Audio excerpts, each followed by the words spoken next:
तमिळनाडू देशातल्या सर्वात शिक्षित राज्यांपैकी एक, देशात औद्योगिकदृष्ट्या सर्वात प्रगत आणि पुढारलेल्या राज्यांपैकी एक. या राज्यात येत्या 23 एप्रिलला विधानसभेच्या निवडणुका आहेत. या निवडणुकांसाठी सगळेच पक्ष जोमानं प्रचाराला लागलेत. तमिळनाडूत सध्या निवडणुकीचं वातावरण आहे. पण या निवडणुकीत एक अशी घटना घडली ज्याची कल्पना कुणीही केली नव्हती. तमिळनाडूच्या आगामी निवडणुकीत कोणत्याच मोठ्या पक्षानं एकाही ब्राह्मण उमेदवाराला तिकीट दिलेलं नाही. डीएमके, एआयडीएमके, काँग्रेस एवढंच नाही तर भाजपनं सुद्धा ब्राह्मण उमेदवार निवडणुकीच्या रिंगणात उतरवलेला नाही. राज्याच्या राजकारणासाठी ही घटना फार मोठी मानली जाते, कारण एआयडीएमके सारख्या पक्षानं तब्बल 3.5 दशकात पहिल्यांदाच ब्राह्मण उमेदवाराला तिकीट दिलेलं नाही. अन्य पक्षही सध्या हाच पॅटर्न फॉलो करत असल्याचं दिसतंय. त्यामुळे आता तमिळनाडूच्या राजकारणातून ब्राह्मण समाज हद्दपार होतो की काय असं चित्र निर्माण झालंय. पण असं नेमकं घडलं काय? या निवडणुकीत तमिळनाडूमध्ये कोणत्याच मोठ्या पक्षानं ब्राह्मण उमेदवाराला तिकीट का दिलं नाही? यामागचं राजकारण नेमकं काय आहे समजून घेऊया या व्हिडिओतून. नमस्कार, मी चिन्मय आणि तुम्ही पाहताय बोलभिडू. डीएमके, एआयडीएमके, काँग्रेस आणि भाजप तमिळनाडूमधले 4 मोठे पक्ष. राज्यात विधानसभेच्या 234 जागा आहेत. एकीकडे डीएमके आणि काँग्रेस यांची इंडिया आघाडी आहे, तर दुसरीकडे एआयडीएमके आणि भाजप यांची युती. डीएमके 164 जागांवर निवडणूक लढवत आहे, तर काँग्रेस पक्ष 28 जागा लढवतोय. पण या दोन्हीपैकी कोणत्याच पक्षानं एकाही ब्राह्मण उमेदवाराला निवडणुकीच्या रिंगणात उतरवलं नाही. मित्रपक्ष असलेले डावे, व्हीसीके आणि मुस्लिम लीग यांनी सुद्धा एकाही ब्राह्मण उमेदवाराला तिकीट दिलं नाही. महत्वाचं म्हणजे देशभरात ब्राह्मण समाजाच्या पाठिंब्यावर राजकारण करणाऱ्या एनडीएने सुद्धा या निवडणुकीत ब्राह्मण उमेदवारांवर विश्वास दाखवला नाही. एआयडीएमके पक्ष 178 जागांवर निवडणूक लढवतोय, भाजप 27 जागांवर आणि पीएमके 18 जागांवर. यापैकी एकाही पक्षानं निवडणुकीत ब्राह्मण समाजाचा उमेदवार दिला नाही. याचा अर्थ काय?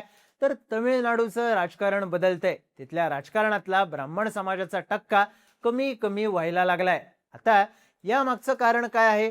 या निवडणुकीत कोणत्याच मोठ्या राजकीय पक्षानं ब्राह्मण उमेदवाराला तिकीट का दिलं नाही ते पाहू. यासाठी आपल्याला थोडं इतिहासात जावं लागेल. तमिळनाडू राज्याची स्थापना 1956 साली झाली. सुरुवातीच्या काळात राज्यातला ब्राह्मण समाज हा काँग्रेसचा मतदार होता. हा समाज द्रविड राजकारण आणि पेरियार यांच्या ब्राह्मण विरोधी भूमिकेवर नाराज होता. पुढे पेरियार यांच्या तत्वांवर आधारित डीएमके पक्षाची स्थापना झाली.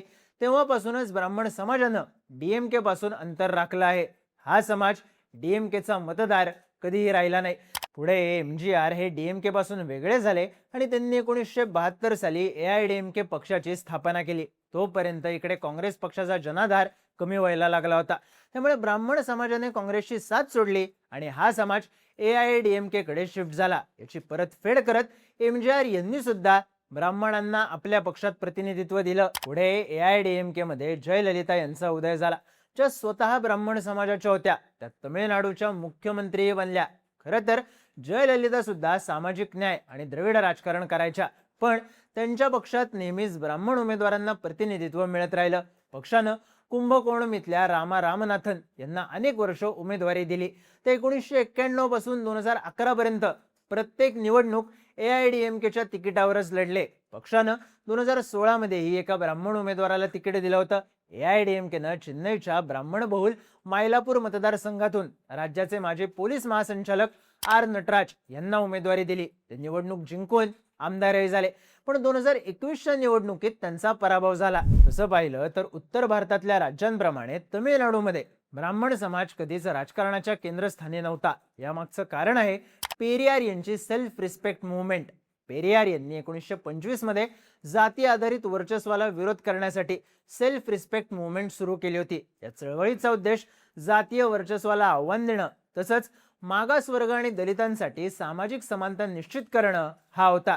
या चळवळीचा प्रभाव तमिळनाडूच्या राजकारणावरही पडला. 1954 साली तत्कालीन मद्रास प्रांतात काँग्रेस पक्षाचं सरकार सत्तेत आलं. त्या सरकारचं नेतृत्व के कामराज यांच्याकडे होतं, जे एका मागासवर्गीय जातीतून आले होते. त्या काळी मद्रास हे देशातलं एकमेव राज्य होतं ज्या राज्यातल्या मंत्रिमंडळात एकाही ब्राह्मण मंत्र्याचा समावेश नव्हता. तेव्हापासूनच तमिळनाडूच्या राजकारणात द्रविड अस्मितेचा पुरस्कार करणाऱ्या पक्षाचं वर्चस्व राहिलंय. या पक्षांनी ओबीसी आणि दलित उमेदवारांना मोठ्या प्रमाणात प्रतिनिधित्व दिलंय. तमिळनाडूच्या राजकारणात ब्राह्मण समाजाचं प्रतिनिधित्व कायमच सांकेतिक राहिलं, जे AIADMK सारख्या पक्षानं दिलं. पण आत्ताच्या निवडणुकीत AIADMK सहित एकाही मोठ्या पक्षानं ब्राह्मण उमेदवाराला तिकीट दिलं नाही. आता यामागचं नेमकं कारण काय आहे ते सांगतो. तर जयललिता यांचं 2016 साली निधन झालं. त्यांच्या निधनानंतर ब्राह्मण मतदार हळूहळू AIADMK कडून भाजपकडे शिफ्ट व्हायला लागले. हेच कारण आहे की AIADMK ला आता ब्राह्मण उमेदवार देण्यात कोणताही राजकीय फायदा दिसत नाही. मुळात तमिळनाडूमध्ये ब्राह्मण मतदारांची संख्या फक्त 3% आसपास आहे. राजकीय पक्ष तिकीट वाटपात अशाच जातींना प्राधान्य देतात ज्यांची संख्या मोठ्या प्रमाणात आहे, जसं की मुथुराय्यर, थेवर, वन्यार आणि गौंडर. तमिळनाडूत ब्राह्मण समाजाकडे कधीच वोट बँक म्हणून पाहिलं जात नाही. द्रविड पक्षांनी आपलं राजकारण पूर्णपणे ओबीसी आणि दलित मतदारांच्या अवतीभोवती ठेवलंय. यामुळे आता ब्राह्मणांना राजकारणात प्रतिनिधित्व मिळणं अवघड झालंय. DMK आणि काँग्रेस पक्षानेही हाच विचार करून एकाही ब्राह्मण उमेदवाराला निवडणुकीच्या रिंगणात उतरवलेलं नाही. दलित आणि ओबीसी मतदार दुरावले जाऊ नयेत यासाठी या पक्षांनी हा निर्णय घेतल्याचं म्हणलं जातंय. तसं पाहिलं तर स्टॅलिन यांच्या DMK ने कमल हसन यांना राज्यसभेवर पाठवलं आहे, जे ब्राह्मण समाजातून येतात. पण कमल हसन हे स्वतःला नास्तिक मानतात. DMKच्या राजकारणाचा फोकस सुरुवातीपासूनच गैरब्राह्मण मतदारांवरती राहिला आहे. त्यामुळे या पक्षाने ब्राह्मण उमेदवार न देणं यात फारसं आश्चर्य वाटण्याचं कारण नाही. पण मग भाजपचं काय?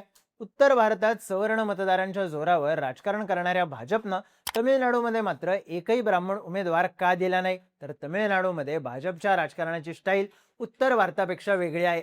हा पक्ष राज्यात द्रविड राजकारणाचा थेट विरोध न करता सॉफ्ट हिंदुत्वाची भूमिका अवलंबतोय. याला कारण म्हणजे तमिळनाडूमध्ये अजूनही भाजपला बाहेरचा पक्ष म्हणून पाहिलं जातं. मुळात द्रविड राजकारणात ब्राह्मणांना आर्य म्हणजे बाहेरचं मानलं जातं, तर गैरब्राह्मण हे द्रविड म्हणजे मूळ निवासी समजले जातात. त्यामुळे जो पक्ष ब्राह्मण समाजाला महत्त्व देतो त्या पक्षावर बाहेरचा पक्ष असा शिक्का लावणं सोपं जातं. भाजपला आता तमिळनाडूच्या राजकारणात आपले पाय रोवायचे आहेत. साहजिकच ब्राह्मण समाजाला सोबत घेऊन भाजप हे करू शकत नाही. हेच कारण आहे की आता भाजप सुद्धा या समाजाला आपल्यापासून अलिप्त ठेवायला लागलाय. आता असं सगळं असलं तरी काही पक्ष आहेत ज्यांनी या निवडणुकीत ब्राह्मण उमेदवारांना तिकीट दिलंय. थलपती विजय याच्या TVK पक्षानं निवडणुकीत 2 ब्राह्मण उमेदवार दिलेत. तर तमिळ राष्ट्रवादी नेते सीमान यांच्या तमिळर कच्ची या पक्षानं 6 ब्राह्मण उमेदवार दिलेत. सीमान हे पेरियर यांच्या विचारसरणीचा विरोध करतात. ते जात आणि धर्माच्या पलीकडे जाऊन सर्व तामिळ भाषिकांसाठी स्वतंत्र राज्याची मागणी करतात. आता AIADMK आणि भाजप या पक्षांनी उमेदवारी नाकारल्यामुळे नाराज झालेला ब्राह्मण मतदारांचा एक गट सीमान यांच्या पक्षाकडे वळण्याची शक्यता आहे. दुसरीकडे विजयनं त्याचा पक्ष पेरियार यांच्या विचारसरणीला फॉलो करतो असं म्हणलं असलं तरी आपल्या पक्षाचा ब्राह्मणांना विरोध नाही हे त्यानं स्पष्ट केलंय. या दोन्ही पक्षांनी मायलापूर आणि श्रीरंगम यांसारख्या मतदारसंघांमध्ये ब्राह्मण उमेदवार दिलेत, जिथं ब्राह्मण समाजाची लोकसंख्या जास्त आहे. या मतदारसंघात ब्राह्मण मतदार निर्णायक भूमिका बजावतात. त्यामुळे त्यांना आकर्षित करण्यासाठी या पक्षांनी ब्राह्मण उमेदवारांना प्रतिनिधित्व दिलंय. पण असं असलं तरी द्रविड राजकारणाचा प्रभाव असलेल्या तमिळनाडूमध्ये एकाही मोठ्या पक्षानं ब्राह्मण उमेदवार दिलेला नाही ही घटना मोठी आहे. इतक्या वर्षांपासून कधीच राज्याच्या राजकारणात केंद्रस्थानी नसतानाही ब्राह्मण समाजाकडे काही प्रमाणात प्रतिनिधित्व होतं. पण या निवडणुकीनंतर तेही नसेल असं बोललं जातंय. त्यामुळे आता इथून पुढे तमिळनाडूचं राजकारण काय वळण घेतं हे पाहणं महत्त्वाचं असेल. तुम्हाला या सगळ्या घडामोडींबद्दल काय वाटतं? तमिळनाडूच्या राजकारणातून ब्राह्मण समाज हद्दपार होतोय का? तुमची मतं आणि प्रतिक्रिया कमेंट करून नक्की सांगा. आणि राजकीय घडामोडी विस्तारानं पाहण्यासाठी बोलबिडूच्या YouTube चॅनलला सबस्क्राईब करायला विसरू नका.